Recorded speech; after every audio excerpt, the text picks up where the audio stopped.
مانیفکتوری بالاخره تأسیس شد و فعالیت خودش رو توی فضای مجازی شروع کرد. یه خبر خوب برای هر کسی که دوست داره به موفقیت و درجه و رتبه خیلی بالایی در حوزه مالی برسه. ما توی این ویدیو قراره به شما بگیم که مانیفکتوری قراره چیکار بکنه، هدف و ویژنش برای آینده چیه، چه مشکلی رو میتونه از مخاطبانش حل بکنه و از همه مهمتر مانیفکتوری از چه تیمی تشکیل شده و شما دارید به کی و به چی نگاه میکنید و اعتماد میکنید. پس تا آخر این ویدیو حتما همراه من باشون، قراره با همدیگه کلی بتره کنیم.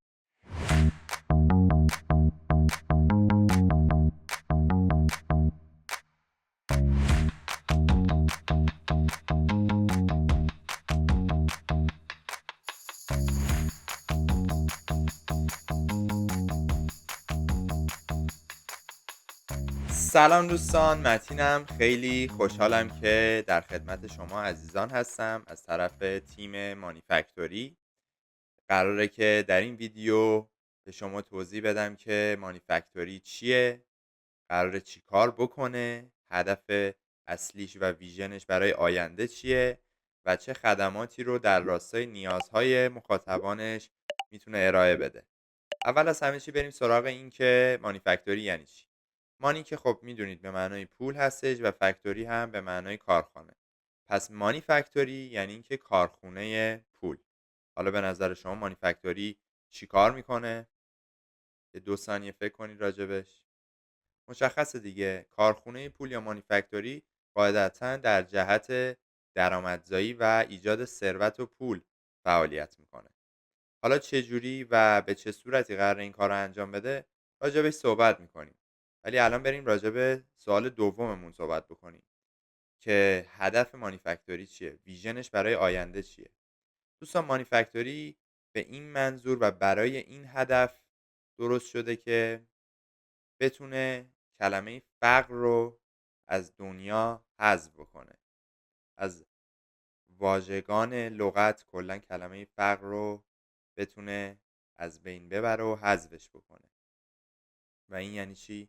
یعنی که بتونه به درجه‌ای برسه که بتونه برای همه مردم دنیا درآمدزایی بکنه و هر آدمی که قصد داره به مقدار خودش یه درآمدی داشته باشه که بتونه زندگیش رو سپری کنه یا بتونه یک آدم خیلی پولدار و ثروتمندی بشه، بتونه از مانیفکتوری استفاده بکنه و دیگه هیچ آدمی نباشه که توی دنیا نیاز به پول داشته باشه برای اینکه فقط بتونه امورات زندگیشو سپری بکنه و خب دیگه دغدغه مالی رو از بین ببره. پس این ویژن و هدف کلی شرکت مانیفکتوری هستش که تلاش میکنه که در این جهت، در این هدف قدم برداره و بهش برسه در حالا آینده و سالهای پیش رو.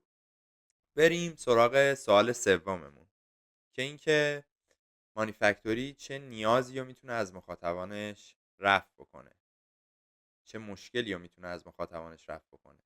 خب اول از همه چی باید در جواب این سوال بهتون بگم که نیازهای هر انسان و هر آدمی از این سه نمونه نشأت میگیره. فقط همین سه نمونه. اولیش اینه که اون نیازه مربوط به این میشه که اون شخص یه هدف و خواسته ای داره.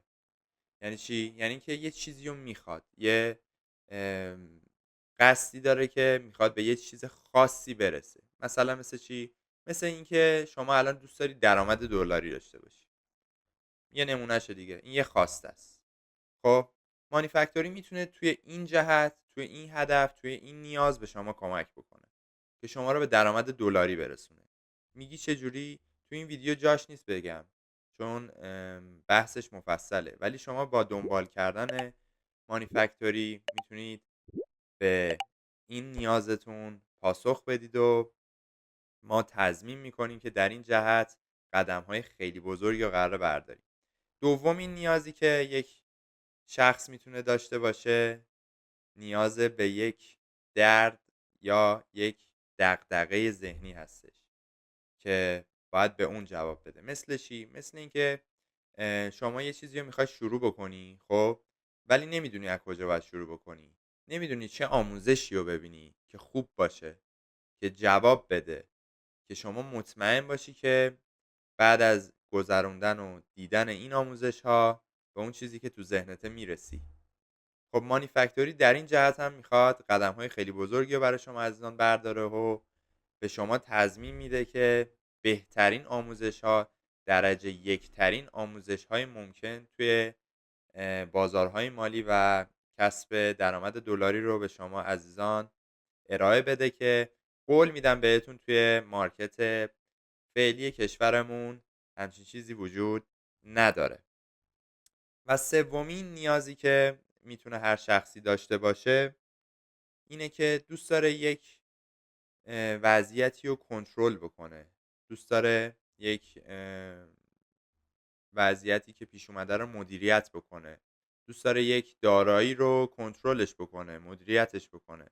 خیلی چیزا شما دوست داره مثلا رابطه‌ش رو کنترل بکنه. این هم یه جور نیازه دیگه، درسته؟ شما دوست داری یه چیزی رو مدیریتش کنی، کنترلش کنی. حالا مثلا شما عزیزان خیلیاتون هستید که یک سرمایه‌ای دارید و دوست دارید که این سرمایه‌تون رو مدیریتش کنید، کنترلش کنید و بدونید که کجا باید سرمایه گذاری کنید و خب توی این همه بازاری که هستش درست نمیدونید که باید الان توی چه بازاری سرمایه گذاری کنید که بتونید بهترین سود ممکن رو از اون بازار بگیرید. نمیدونم رو طلا سرمایه گذاری کنید، روی ارز دیجیتال سرمایه گذاری کنید، روی خودرو سرمایه گذاری کنید، روی ملک سرمایه گذاری کنید و این همه موارد مختلف به شما پیشنهاد میشه ولی شما نمیدونید در اون لحظه کنونی کدومشون بهترین سود و کمترین ریسک رو برای شما داره و ما توی مانیفکتوری بهترین پیشنهادات سرمایه گذاری رو برای شما عزیزان ارائه میدیم که به امید خدا بتونید در جهت بهبود سرمایه و افزایش ثروت خودتون استفاده بکنید. و میرسیم سراغ سوال چهارم که مانیفکتوری از چه افرادی تشکیل شده و تیم مانیفکتوری چه افرادی هستن. دوستان مانیفکتوری از اساتید و دانشجوهای نخبه دانشگاه‌های برتر کشور از جمله دانشگاه شریف، دانشگاه تهران، دانشگاه شهید بهشتی و دانشگاه علم و صنعت تشکیل شده که با مشارکت خوب و بزرگ افراد مختلف از این دانشگاه‌ها، اساتید و دانشجوهای نخبه این دانشگاه‌ها ما قرار شده که این شرکت مانیفکتوری رو جلو ببریم و در راستای هدفی که بهتون گفتم حرکت بکنیم و به امید خدا بتونیم نیازهای مردم عزیزمون رو برطرف بکنیم.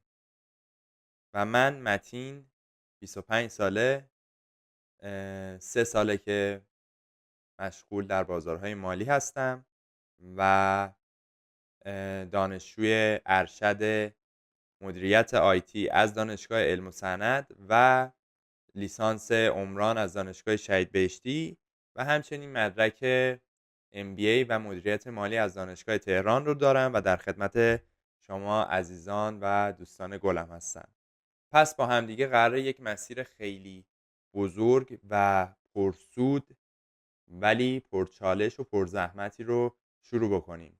همونطور که برای ما خیلی زحمت داره که این همه مطالب و این همه خدمات خوب و مفید و بزرگ رو در خدمت شما عزیزان ارائه بدیم، از شما دوستانم درخواست میکنم که حتما پیگیر باشید و در این راستا و در این مسیری که قرار با هم دیگه شروع بکنیم بیشترین تلاش خودتون رو انجام بدید که با همدیگه بتونیم به موفقیت ها و اهدافی که داریم برسیم.